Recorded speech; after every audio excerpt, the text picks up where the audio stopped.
పట్ల బాధ్యతగా ప్రవర్తించవలసిన అవసరం ఉంది. అందరి బాధ్యత. నేను జన్మభూమి పెట్టాను, అందరూ డబ్బులు ఇవ్వాల, కొంతమంది ఇచ్చారు. స్ఫూర్తి ఇంపార్టెంట్. ఇప్పుడు సిఎస్ఆర్ ఉంది, కార్పొరేట్ సోషల్ రెస్పాన్సిబిలిటీ. ఆ డబ్బులు ఇక్కడ ఖర్చు పెట్టచ్చు. ఒక 2 కోట్లు ఉన్నాయి, ఒక 10 కోట్లు ఉంది, ఒక 50 కోట్లు ఉంది. ఆ డబ్బులు తీసుకొని మేమిచ్చే స్కీమ్స్ అన్ని కూడా తీసుకొని వాళ్ళది వైబిలిటీ గ్యాప్ ఫండింగ్ కింద ఖర్చు పెట్టి వీళ్ళ పైకి తీసుకురావడం. ఎగ్జాంపుల్, ఒక ఇల్లు ఉంది, 5 మంది ఉన్నారు, ఇంటర్మీడియట్ చదువుతున్నాడు, వాడు 4 ఏళ్ళు చదివిస్తే బిఈ అవుతుంది. స్కిల్ డెవలప్మెంట్ చేసి మోటివేట్ చేస్తే యూ విల్ గెట్ ఎంప్లాయ్మెంట్. వాడికి కానీ తెలివితేటలు వస్తే కుటుంబాన్ని ఆదుకునే పరిస్థితి అతనికి వస్తుంది. ఆ ఇంట్లో 5 మంది ఉన్నారు, ఒక చిన్న వ్యాపారం చేస్తారు, వ్యవసాయం చేస్తారు. వాళ్ళు ఏం చేస్తే ఆదాయం వస్తుందో వీళ్ళు చెప్పి హ్యాండ్ హోల్డింగ్ చేయగలిగితే 15,000 వచ్చేవాళ్ళని 30,000 చేయొచ్చు, 30,000 వచ్చేవాళ్ళని 60,000 చేయొచ్చు. అప్పుడు మనుషుల్ని ఆస్తిగా చూడమంటున్నాను నేను. అదనపు ఆస్తులన్నీ అదనపు ఆస్తులుగా చూడమంటున్నా. భూమి అదనపు ఆస్తి, వ్యాపారం అదనపు ఆస్తి, కానీ మనుషులు యాజ్ క్యాపిటల్. దాన్ని ఇప్పుడు ఏంటి, నేను కూడా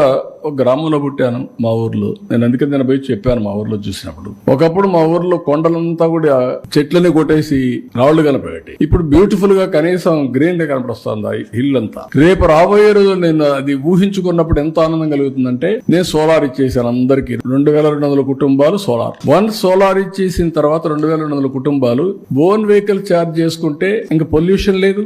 గ్యాస్ ఇస్తున్న పైప్ లైన్లు ఇచ్చేయమంటున్నాను. గ్యాస్ వస్తే చెట్లు కొట్టే పని లేదు, ట్రాక్టర్లు వచ్చేసాయి, డ్రిప్ ఇరిగేషన్ వచ్చింది. ఇంకా మడకల కోసం, ఐటి కోసం, కర్ర కోసం అడుగు పోయే పని లేదు. అక్కడుండే ఎయిర్ కూడా ఎంత ఫ్రెష్ గా ఉంటుందంటే అంత ఫ్రెష్ గా ఉంటుంది రేపటి నుంచి. That is most liveable place.